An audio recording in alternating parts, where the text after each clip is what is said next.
નમસ્કાર ખેડૂત મિત્રો, ખેતી કી રફતાર યુટ્યુબ ચેનલમાં હું પ્રશાંત પટોડિયા આપ સર્વે ખેડૂત મિત્રોનું હાર્દિક સ્વાગત કરું છું.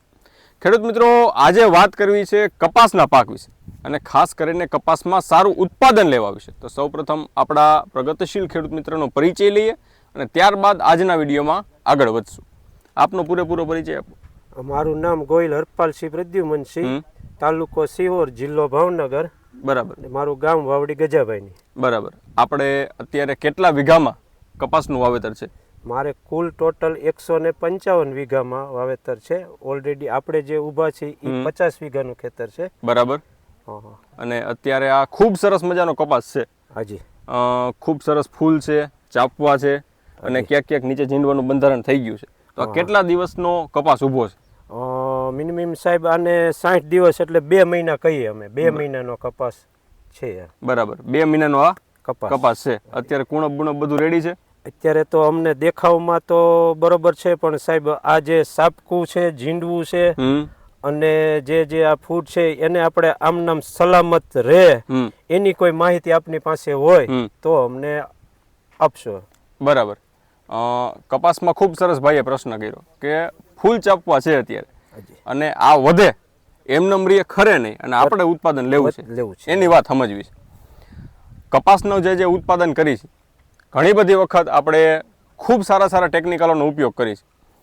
રોગ જીવાત આવે છે, લીલી પોપટી આવે છે, સફેદ માખી આવે, ગળો આવે, ગુલાબી ઈયળ આવે, એના માટે અલગ અલગ પ્રકારની જંતુનાશકોનો ઉપયોગ કરી છે. ઉપર ટપકા ન લાગે, ફૂગ ન લાગે એના માટે સારા ફૂગનાશકોનો ઉપયોગ કરી છે. પરંતુ કપાસમાં ખાતર વ્યવસ્થાપન, આ ખાતર એક એવી વસ્તુ છે કે ઘણી બધી વખત ખેડૂત મિત્રો આ ખાતરના વ્યવસ્થાપનમાં ક્યાંક ને ક્યાંક જો ભૂલચૂક કરતા હોય, ક્યાંક ભૂલ ખાઈ જતા હોય, તો આપણે જે ઉત્પાદન ધાર્યું છે 16 ગુઠાના વીઘે 25 મણ ધાર્યું છે, 30 મણ ધાર્યું છે, 35-40 મણ ધાર્યું છે, તો એ ઉત્પાદને પહોંચી શકતા નથી. આ ઉત્પાદને કઈ રીતે પહોંચાય એના વિશે થોડીક વાત કરવી છે. સૌપ્રથમ કપાસમાં જે ખાતરનું વ્યવસ્થાપન છે ખૂબ મહત્વનો મુદ્દો છે. ખાતર જે છે જો વધી જાય, એનું જે માપ છે, એ ખાતરની જે જરૂરિયાત છે એના કરતાં જો ખાતર વધી જાય તો એ છોડ માટે અને જમીન માટે ઝેરરૂપ બની જતું હોય, નુકસાનકારક બની જતું હોય. અને જો આ ખાતર છે એને જે જરૂર છે એના કરતાં ઓછું નાખવામાં આવે તો આપણે જે ધાર્યું છે એ ઉત્પાદન આપણે પહોંચી શકવાના નથી.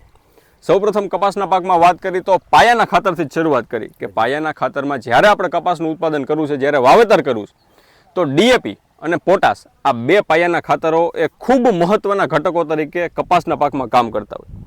રાસાયણિક ખાતરની વાત કરીને સાથે સાથે જે છાણિયું ખાતર છે, આ છાણિયું ખાતર એ સોનામાં સુગંધ ભેળવવાનું કામ કરતું હોય. ઘણા બધા ખેડૂત મિત્રો એવા હોય કે માત્ર છાણિયા ખાતરનો ઉપયોગ કરે છે. માત્ર જ્યારે છાણિયા ખાતરનો ઉપયોગ કરો તો ત્યારે રાસાયણિક ખાતરની જે ઘટ છે એને લીધે ઉત્પાદનમાં જ્યાં સુધી તમારે પહોંચવું છે ત્યાં સુધી ક્યાંક ને ક્યાંક ઘટ રહેતી હોય. માત્ર રાસાયણિક ખાતરનો ઉપયોગ કરો તો જે સેન્દ્રિય તત્વ જમીનને જોતું હોય એ જમીનને મળતું નથી. એટલે રાસાયણિક અને છાણિયા આ બંને ખાતરનો સમન્વય કરીને હાલવાની આ વાત છે. જ્યારે રાસાયણિક ખાતરની આરે આ છાણિયું ખાતર નાખ્યું તો છાણિયા ખાતરની અંદર જે કરોડો પ્રકારના બેક્ટેરિયા છે, આ બેક્ટેરિયા રાસાયણિક ખાતરના જે તત્વો છે એને લભ્ય સ્વરૂપમાં ફેરવીને છોડવાને આપવાનું કામ કરે છે. એટલે પાયામાં ફરજિયાતના ધોરણે ડીએપી અને પોટાશ, ડીએપી જે છે એ વીઘે 15 થી 16 કિલો અને પોટાશ વીઘે 10 થી 12 કિલો, આ 16 ગુઠાના વીઘાની વાત છે. સાથે સાથે જેવી આપણી જરૂરિયાત, જેવી આપણી અનુકૂળતા એ પ્રમાણે છાણિયું ખાતર નાખવાનું. અને આ જે પાયાનું ખાતર નાખ્યું ત્યારબાદ જ્યારે કપાસ મોટો થાય છે ત્યારે પૂરતી ખાતરોની વાત હોય તો પૂરતી ખાતરોમાં કપાસના પાકમાં ખાસ કરીને યુરિયા, એ યુરિયા ખૂબ મહત્વનું પૂરતી ખાતર તરીકે કામ કરતું હોય. આ યુરિયા જે છે એ ખેડૂત મિત્રોમાં અત્યારે અમુક પાછલા 2-5 વર્ષથી એવો ટ્રેન્ડ છે કે ભાઈ યુરિયા એ જમીનને નુકસાન કરે છે. વાત સાચી છે કે યુરિયા જમીનને નુકસાન કરે છે, પરંતુ કપાસ જેવો જે લાંબા ગાળાનો પાક છે એના માટે યુરિયા એક ખૂબ મહત્વના ઘટક તરીકે કામ કરતું હોય. ખાસ કરીને કપાસના પાકમાં 3 થી 4 વખત પૂરતી ખાતરમાં યુરિયાનો જરૂરિયાત પડતી હોય. સૌપ્રથમ જ્યારે 25-30 દિવસનો કપાસ થયો હોય એટલે કે એની એક્ટિવ ફૂટ અવસ્થા એ હોય કે જ્યારે એની ડાળીઓ ફૂટતી હોય, નવા પાંદડા નીકળતા હોય, ત્યારે સૌપ્રથમ યુરિયાનો એક ડોઝ આપવાનો છે. જાજો નથી આપવાનો. 16 ગોઠોના વીઘે 10 થી 12 કિલો પ્રમાણે આ યુરિયાનો આપણે ઉપયોગ કરવાનો છે. ત્યારબાદ જ્યારે ફ્લાવરિંગ અવસ્થાએ આવે, ફૂલ ચાપવા લાગવાની શરૂઆત થાય ત્યારે એક વખત યુરિયાનો ડોઝ આપવાનો છે. અને ઝીંડવાનું બંધારણ જ્યારે થતું હોય ત્યારે ફરજિયાતના ધોરણે એક વખત યુરિયાનો ડોઝ આપવાનો છે. જ્યારે આપણે પાયાના ખાતરોની વાત કરી હતી તો અમુક એવા વિસ્તારો જે હોય કે જ્યાં વહેલી વાવણી થઈ ગઈ હોય અને પાયાના ખાતરો આપવાના રહી ગયા હોય એવા વિસ્તારના ખેડૂતોએ જ્યારે આપણે કપાસમાં પાળા ચડાવીશ આ પાળા ચડાવતી વખતે ડીએપી અને પોટાશ ફરજિયાતના ધોરણે આપી દેવાનું છે. આ પાયાના ખાતરની અને પૂરતી ખાતરોની વાતની સાથે સાથે કપાસ એક એવો પાક છે કે જેમાં સલ્ફરની પૂર્તિ પણ ઘણી બધી વખત વર્તાતી હોય. ઉપરના પાંદડા તમે અહીંયા જુઓ તો પીળી ઝાંય મારતી હોય એવા લાગે. એવા સમયે સલ્ફર જે માર્કેટમાં 80% દાણાદાર સલ્ફર કે અથવા સેવ ફોર્મમાં સલ્ફર મળતું હોય આ સેવ ફોર્મમાં જે સલ્ફર મળે છે એને વીઘે 1 થી 1.25 કિલો પ્રમાણે આપણે પૂરતી ખાતરમાં કોઈ પણ એક વખત વાપરી લેવાનું. યુરિયાના જે આપણે 3 ડોઝની વાત કરી આ 3 ડોઝમાં ગમે ત્યારે વચ્ચે એક વખત સલ્ફરનો ઉપયોગ કરવાનો છે. સાથે સાથે આ જમીનના ખાતરોની જે વાત થઈ પરંતુ છંટકાવમાં જે વોટર સોલ્યુબલ ગ્રેડ આવે આ વોટર સોલ્યુબલ ગ્રેડ જે છે એ ખૂબ મહત્વના ઘટક તરીકે કામ કરતા હોય. જ્યારે ફ્લાવરિંગ અવસ્થા છે એટલે કે ચાપવા બંધાવાની શરૂઆત થઈ છે 45 થી 50 દિવસનો કપાસ થયો છે ક્યાંક ક્યાંક ફૂલ દેખાય છે આવા સમયે જે 1261 નો ગ્રેડ છે એટલે કે 12% નાઇટ્રોજન અને 61% ફોસ્ફરસ આ 1261 પંપે 100 ગ્રામ અને એની સાથે બોનસ અથવા તો સ્ટેપ અપ અથવા તો શાઇન આ કોઈ પણ ફ્લાવરિંગ બૂસ્ટરનું જે ઘટક છે એવો કોઈ પણ ફ્લાવરિંગનું બાયોસ્ટિમ્યુલન્ટ નાખીને છંટકાવ કરવાથી આ જે ચાપવા ખરવાનો પ્રશ્ન છે એમાં ખૂબ રાહત મળે છે અને નવું ફ્લાવરિંગ ખૂબ સારી રીતે લાગે છે. એના પછીની જે અવસ્થા આવે એટલે કે 15 દિવસનો ગાળો જાય અને કપાસમાં ફૂલેય હોય ચાપવાય હોય ક્યાંક ક્યાંક ઝીંડવાનું બંધારણય થતું હોય આવો જે સમયગાળો છે આ સમયે જ્યારે સ્ટેપ અપ અથવા તો વરદાંટ અથવા તો શાઇન અથવા તો બોનસ આ કોઈ પણ એક ફ્લાવરિંગનું બાયોસ્ટિમ્યુલન્ટ લઈને એની હારે 05234 નો જે ખાતરનો ગ્રેડ છે પંપે 100 ગ્રામ આ બે વસ્તુનો મિશ્ર છંટકાવ કરવાથી આ સમયે જે ઝીંડવું છે એ ઝીંડવું મોટું થવા માંડશે. ચાપવું છે તો એમાંથી ઝીંડવાનું બંધારણ થવા માંડશે.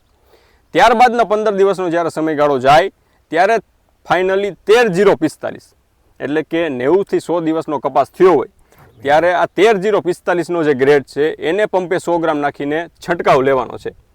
આ પ્રમાણે જો ખાતરના શેડ્યુલમાં હાલવામાં આવે તો આપણે જે ધાર્યું ઉત્પાદન છે કપાસના પાકમાં આપણે 35 ધાર્યું 40 ધાર્યું કે 45 ધાર્યું આપણી જમીનની ક્ષમતા પ્રમાણે જે ઉત્પાદન ધાર્યું છે એ ઉત્પાદને આપણે પહોંચી શકીએ. ઘણી બધી વખત એવું થતું હોય કે કપાસનો પાક છે લાંબા ગાળાનો પાક છે તો ક્યાંક ને ક્યાંક અમુક પ્રકારના પોષક તત્વોની ઉણપ આપણને રહેતી હોય પરંતુ આપણને ખ્યાલ પડતો ન હોય. આપણે હવે ખુદ વૈજ્ઞાનિક બનવાની જરૂર છે. કપાસના પાકમાં જ્યારે પોષક તત્વોની ઉણપ દેખાય ધારો કે નાઇટ્રોજનની વાત છે કે નાઇટ્રોજનની ઉણપ દેખાતી હોય તો જે નીચેના પાંદડા એટલે કે જૂના પાંદડા છે તમે અહીંયા નીચે જુઓ તો આ નીચલા પાંદડા છે એ પીળા પડે. નીચલા પાંદડા પીળા પડીને ખરવા માંડે તો એનો અર્થ એવો સમજવો કે ભાઈ કપાસના પાકમાં નાઇટ્રોજનની ઉણપ વર્તાય છે અને આપણે યુરિયા અથવા તો એમોનિયા ફરજિયાતના ધોરણે આપવું છે. એના સિવાય જો ઉપલા પાન એટલે કે આ જે ઉપલા ડોકા છે ઉપલા ડોકા તમને ક્યારેય પીળાશ પડતા દેખાય તો એનો મતલબ એવો થાય કે કપાસના પાકમાં સલ્ફરની ઉણપ છે. બરાબર. તો એમોનિયમ સલ્ફેટ અથવા તો 80% જે સેવ ફોર્મમાં સલ્ફર આવે છે એનો ઉપયોગ કરી શકાય. એના સિવાય કપાસના પાકમાં જ્યારે મેગ્નેશિયમની ખામી સર્જાય ત્યારે કપાસનું આ પાંદડું છે એ લાલ થઈને ખરી પડે તો એ સમયે પીએમએસ નામનું જે ખાતર છે એટલે કે પોટેશિયમ મેગ્નેશિયમ સલ્ફેટ અથવા તો મેગ્નેશિયમ સલ્ફેટ દાણાદાર સ્વરૂપમાં જે મળતું હોય આ બેમાંથી કોઈ પણ એક ખાતરનો ઉપયોગ કરીને એ મેગ્નેશિયમની ખામી પૂરી કરી શકાય. જે પોષક તત્વો છે એમાં મેગ્નેશિયમ એ એક ખૂબ મહત્વના પોષક તત્વ તરીકે કામ કરે કારણ કે જે કપાસનું પાંદડું છે એની અંદર હરિત કણના મુખ્ય ઘટક તરીકે આ મેગ્નેશિયમ કામ કરે છે. એટલે મેગ્નેશિયમ એ કપાસના પાકમાં ખૂબ મહત્વનું તત્વ છે.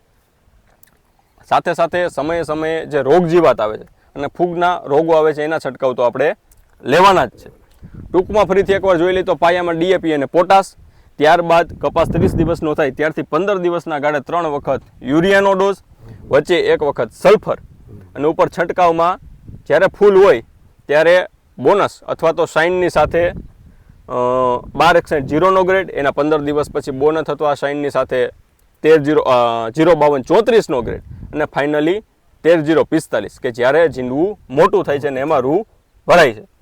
આ રીતના કમ્પ્લીટ ખાતરના શેડ્યુલથી જો ચાલીએ તો આપણે ધાર્યા ઉત્પાદને પહોંચી શકીએ. અને એક વાત ખાસ કહેવાની રહી ગઈ કે માઇક્રોન્યુટ્રિયન્ટ, આ માઇક્રોન્યુટ્રિયન્ટ એટલે કે જેની અંદર ઝીંકય આવતું હોય, બોરોનય આવતું હોય, આયર્નય આવતું હોય, મેંગેનીઝ, મેગ્નેશિયમ બધું આવતું હોય. આ માઇક્રોન્યુટ્રિયન્ટનો એક સ્પ્રે જ્યારે ફ્લાવરિંગ અવસ્થાએ કપાસ છે ત્યારે ફરજિયાતના ધોરણે લઈ લેવાનો. સારી કંપનીનું માઇક્રોન્યુટ્રિયન્ટ લેવાનું અને જે કંપનીની ભલામણ હોય એ પ્રમાણેનો છંટકાવ લેવાનો છે. આપને કોઈ પણ પ્રકારની વધારે માહિતીની જરૂર હોય તો આપ અમારા હેલ્પલાઇન નંબર 9104131113 ઉપર અમારો સંપર્ક સાધી શકો છો. ફરીથી મળીશું ખેતીને લગતી કંઈક નવીન પ્રકારની માહિતી સાથે. અત્યાર માટે બસ આટલું જ. ખૂબ ખૂબ આભાર. જય જવાન, જય કિસાન.